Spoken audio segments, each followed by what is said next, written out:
So ama-tuck shop emalokishini avaliwe, ama-tuck shop emakhaya avaliwe because le genge ebingekho emthethweni isathe ukushiya kancane.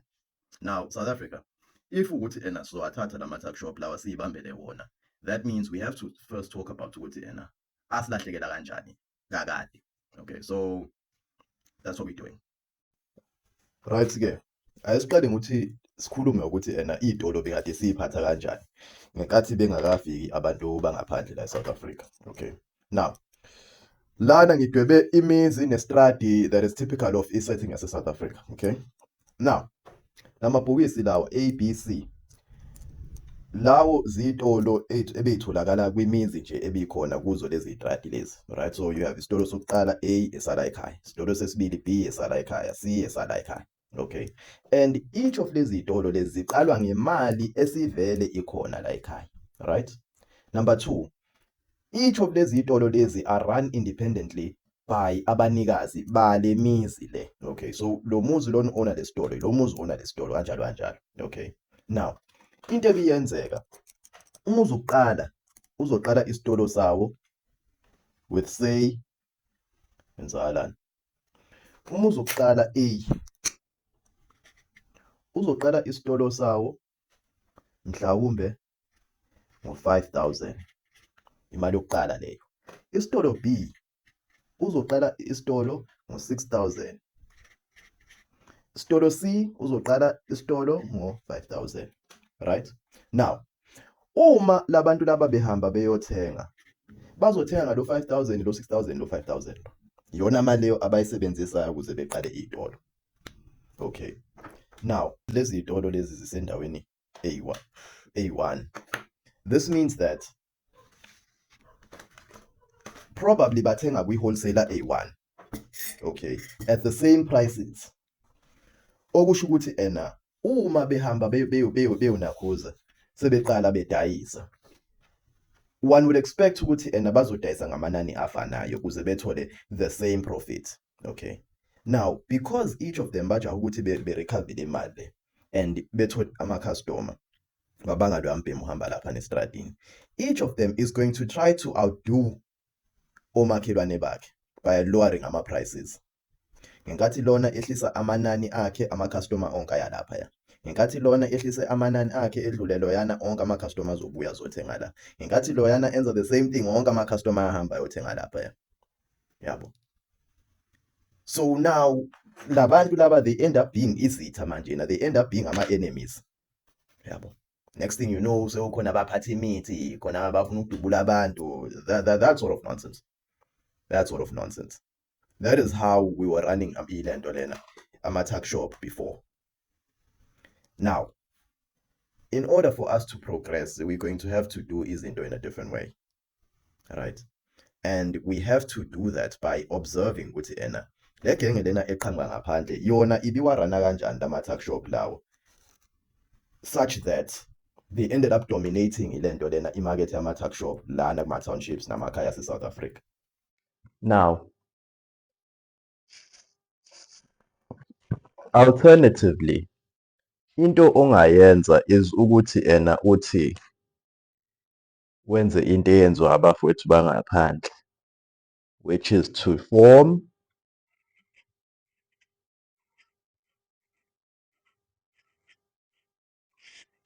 Nakia, right? And uma wenza leyo nto leyo, nansi into enizoyenza, u-A plus B plus C. Okay, okusho ukuthi ena u-A, u-B, u-C bazohlangana behlanganise ubani, u-5,000 plus 6,000 plus 5,000 omunye, right? Which equals to u-16,000 i-tuck shop.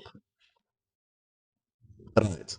So labafowethu laba bangaphandle bazowenze njani? Bazothatha lo 16,000 lo behambe beye kumuntu oyedwa kulesi strati lesi, bethi lalela mfethu, siyasibona lesitolo sakho siyakwehlula, sicela ukuthi ena sidayise kule sitolo sakho sizorenta u-1,000, so minus 1 werenti. renta leli container lamadlamini bese lihleli. Nomadlamini naye uyajabula because bengayenzi i-profit ya-1,000, okay, ngenyanga. Okay, so sebezoyenze njani manje? Bazosuka manjena sebeno-15,000, right? Bethathe mhlampe u-13,000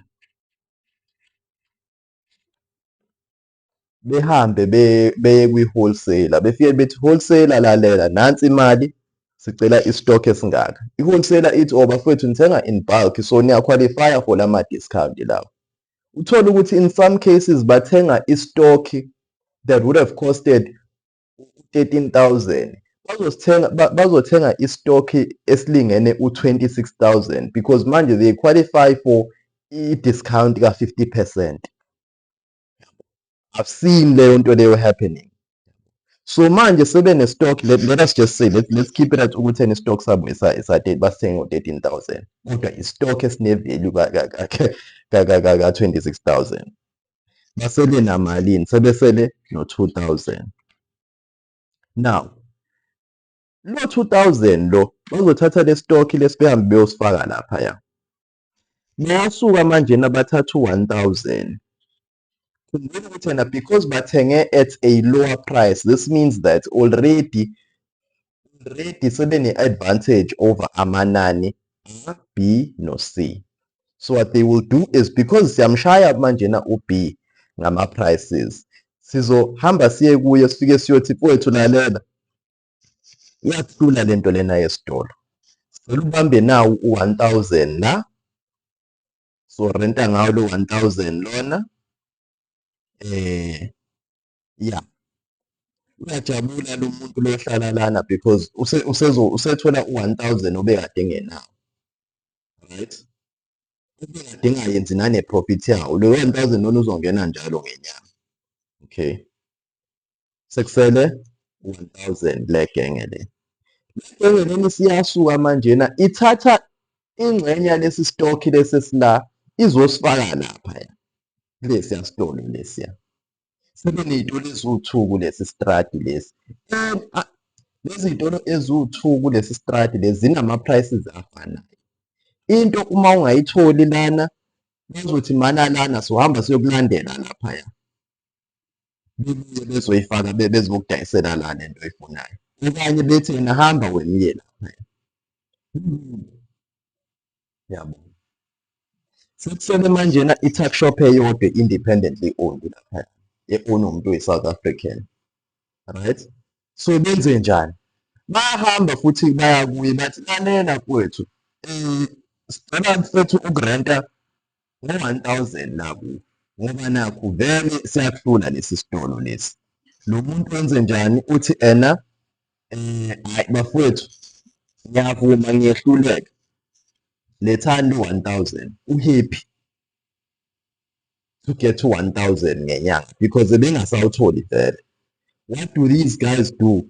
Bahlukanisa lesi stock lesi esikulezi y'tolo lezi, bathatha ingxenye yaso bayifaka kulesiya sitolo lesi. So uma wena ungayitholi into laphayana, bazothumela umuntu esuke nawo la ehambe kulesiya strati lesiyana, esuke kulesi sitolo esihambe kulesiya sitolo lesi bekulethele into yakho. Yabo.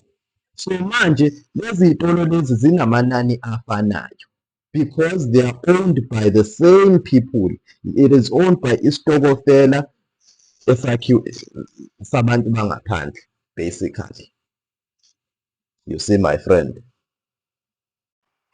So now, bafowethu, if we truly want to own ama-tuck shop wethu as ama-South African, we're going to have to play a different game. Kunalena ebekade siyidlala ekuqaleni. We're going to have to work together, collaborate, whatever. Yeah. Because so long as singakwazi ukunakhuzana, uku-adapta to ama-economic situations, so hlale shawa abantu bangaphandle, ithina sohamba siyobacela manje bafuthu buyani nizovula iy'tolo. Okay, otherwise that's it from me. Sure.